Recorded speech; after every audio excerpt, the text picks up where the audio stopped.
out of the parking lot, and down the road. At this point, I began to question my own sanity. I pushed myself to make either a firm commitment that, if she does stop somewhere else, I will actually speak to her, or to go ahead and drop this madness, and just turn around. If she does stop and I do follow, what if she recognizes me from Walmart? Won't that be an instant ew, go away? But I don't think she actually saw me, at least not in a way that would register that I followed her. She turned into a convenience store. I followed. I'm definitely going to talk to her, I thought to myself. I let her go in a few moments ahead, then followed.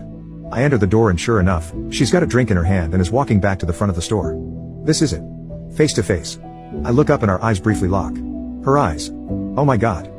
I'm absolutely stunned. They are the most intriguing greenish, grayish color. Ridiculously unique and captivatingly beautiful.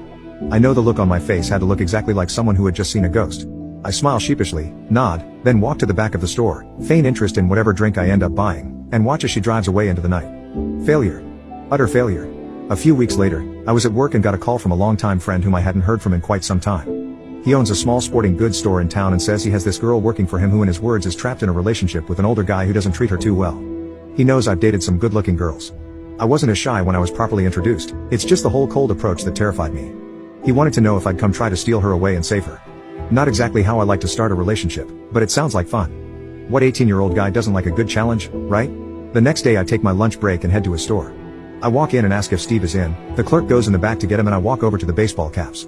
I hear Steve's voice as he approaches, talking to a female, but I can't really make out what they're saying. He walks through the swinging door, I walk over to shake his hand, but when the door swings back open the other way, I stop dead in my tracks. Was that? Surely not. I look nervously back and forth from Steve to the door.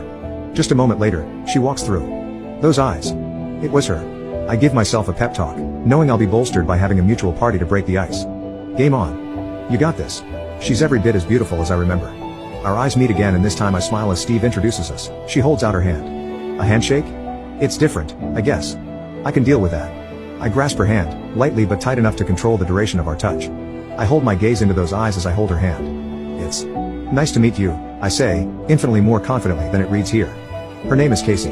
Then, as my eyes quickly take note of the rest of her face, and I release her hand, my rememberer begins skittering back many years. I've seen her before. Way before I followed her from Walmart to the gas station. In my head, gears whir and bells clang as I search through my internal index of faces from my past. Then the mechanics grind to a halt. The school bus. First grade. First grade? Out of my mouth, before I've given any real thought as to how the ensuing conversation might go, gush the words, "Did you go to East?" Which is one of the county schools. But I knew she didn't go to East, I did. I went there from kindergarten until graduation, and I most certainly would have known if Casey had gone to East. I scramble back through my memories for more details, as her reply comes. No. I went to Clements, she replied, which is another of the county schools. Clements was on the exact opposite side of the county. Yes, there is a west, but it's farther northwest than Clements. In an instant, clarity. There was a little girl who rode the same bus I did, but only for a year. She was in kindergarten when I was in first grade, and she cried. Every single day. She would cry to stay with her mother. I remember now. That little girl's name was Casey too. I had often wondered what happened to Casey.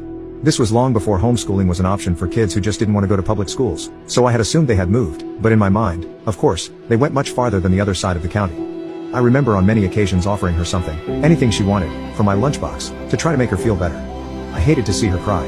You didn't go to East, not even in. I began, before she finished my sentence saying, in kindergarten. I did. How did you? And you rode Mrs. Walker's bus. Right. You cried, every day.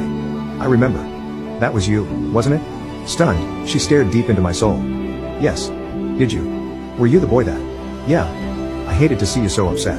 One thing led to another and now, a full 13 years into our marriage, I still hate it when those beautiful greenish, grayish, eyes shed a tear.